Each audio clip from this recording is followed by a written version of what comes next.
ऊर्जा से भरे रहेंगे, पॉजिटिविटी से भरे रहेंगे। आज की जो कहानी मैं आपको सुनाने वाला हूँ, उस कहानी के माध्यम से आप ये जान पाएंगे कि अच्छी नींद ना आ पाने के क्या कारण होते हैं, और साथ ही आपको इस वीडियो में अच्छी और गहरी नींद लेने के लिए कुछ छोटे छोटे और यौगिक उपाय बताए जाएंगे। इससे पहले कि आप इस कहानी में खो जाएं, इस चैनल को सब्सक्राइब जरूर कर लें। तो चलिए कहानी शुरू करते हैं।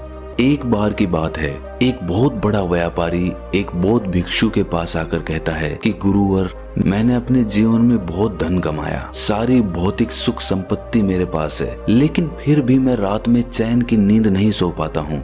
इसी वजह से मेरे अंदर तनाव बना रहता है, मैं गुस्से में भी जल्दी आ जाता हूँ और मेरी जिंदगी सही तरीके से नहीं चल पाती। क्या आप नींद के संबंध में मुझे कुछ बता सकते हैं? उस बौद्ध भिक्षु ने कहा कि इस सवाल का जवाब मैं तुम्हें एक कहानी के माध्यम से देता हूँ। ये कहानी महात्मा बुद्ध के बारे में है। महात्मा बुद्ध जब भी रात में सोते थे तो वो एक ही अवस्था में सोते थे, और जिस अवस्था में वो सोते थे उसी अवस्था में पूरी रात सोते रहते थे। वो अक्सर अपने बाईं ओर करवट लेकर सोते थे और रात में सोते वक्त उनके शरीर का कोई भी हिस्सा नहीं हिलता था।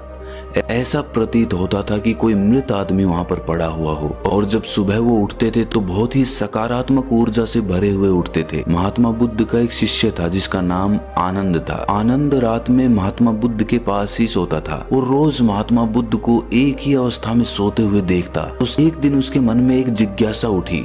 उसके मन में ये सवाल उठा कि महात्मा बुद्ध एक ही अवस्था में पूरी रात कैसे सो सकते हैं? ना तो उनका हाथ हिलता है, ना उनका पैर हिलता है। आखिर इस बात का क्या रहस्य है? उसकी जिज्ञासा इतनी ज्यादा बढ़ गई कि उसने रात में ही महात्मा बुद्ध को उठाकर उनसे ये सवाल पूछ लिया। उन्होंने बुद्ध से पूछा कि हे बुद्ध, मैं देखता हूँ कि आप रात भर एक ही अवस्था में लेटे रहते हैं, ना आपका हाथ हिलता है ना पैर हिलता है। ऐसा प्रतीत होता है कि कोई मृत आदमी लेटा हुआ है। जबकि जब हम रात को सोते हैं तो हम रात भर करवटें बदलते रहते हैं। कभी हमारा हाथ हिलता है, कभी हमारा पैर हिलता है, और इसी कारण शायद हम एक गहरी नींद नहीं ले पाते हैं। मुझे ये बताने की कृपा करें कि आपका एक ही अवस्था में सोने का क्या राज है? ये सुनकर बुद्ध ने आनंद से पूछा, जब तुम रात में करवटें बदलते हो तो क्या तुम्हें रात में मालूम होता है कि तुम करवटें बदल रहे हो? ये सुनकर आनंद ने कहा कि नहीं बुद्ध, ये तो हमें सुबह उठने के बाद पता चलता है कि जिस अवस्था में मैं सोया हुआ था, सुबह मैं उस अवस्था में नहीं उठा। रात में तो मुझे पता ही नहीं चलता कि मैं करवट बदल रहा हूँ या नहीं बदल रहा हूँ, क्योंकि उस वक्त तो मैं नींद में रहता हूँ। ये सुनकर बुद्ध कहते हैं कि तुम रात में ही नहीं सोते रहते, तुम दिन में भी सोते सोते ही काम करते हो। जब तुम दिन में ही होश पूर्वक नहीं जी पाते तो रात में होश पूर्वक कैसे सो सकते हो? अक्सर तुम दिन में भी सोते सोते ही काम करते हो और इसीलिए रात में जागृत नहीं हो पाते। और वहीं अगर मेरी बात है तो मैं रात में भी जागृत अवस्था में ही सोता रहता हूँ।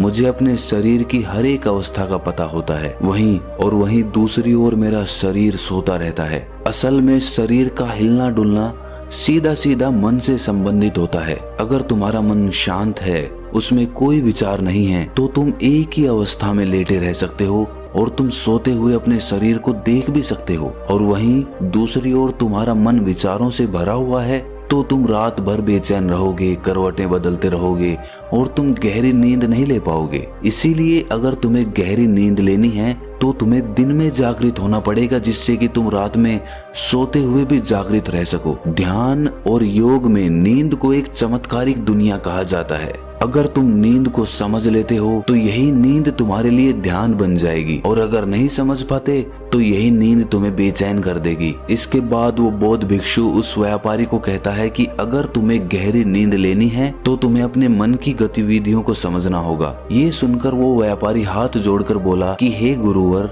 ये बड़ी बड़ी बातें मुझे समझ में नहीं आती हैं। मुझे आप कुछ ऐसे आसान तरीके बता दीजिए जिससे मैं आराम से अच्छी नींद ले पाऊं। ये सुनकर वो बौद्ध भिक्षु कहता है कि गहरी नींद न आने के मुख्य रूप से 7 कारण होते हैं। वो 7 कारण मैं तुम्हें एक एक करके बता रहा हूँ। इसमें से सबसे पहला और सबसे मुख्य कारण है सोने से पहले के विचार। जब भी हम सोने जाते हैं तो उससे पहले हमारे मन में बहुत सारे विचार चल रहे होते हैं और सोने के बाद हमारा अवचेतन मन सक्रिय हो जाता है। हम जिन विचारों के साथ रात में सोते हैं पूरी रात हमारे मन में वही विचार चलते रहते हैं। हमारा मन उन्हीं विचारों के पीछे दौड़ता रहता है और जब हम सुबह उठते हैं तो उन्हीं विचारों के साथ उठते हैं। इसीलिए अगर तुम सोने से पहले नकारात्मक विचारों के साथ सोते हो तो सुबह तुम तनाव से भरे हुए और थके थके जगोगे। इसीलिए अगर तुम रात में नकारात्मक विचारों के साथ सोते हो तो पूरी रात तुम्हारा मन उन विचारों के पीछे दौड़ता रहेगा और उन पर काम करता रहेगा और जब सुबह तुम उठोगे तो उन्हीं विचारों के साथ उठोगे। इसीलिए तुम पाते हो कि किसी किसी दिन तुम सुबह उठते हो तो तुम बहुत थका थका महसूस करते हो, शरीर में कोई जान ही नहीं होती है, कुछ काम करने का मन नहीं होता है।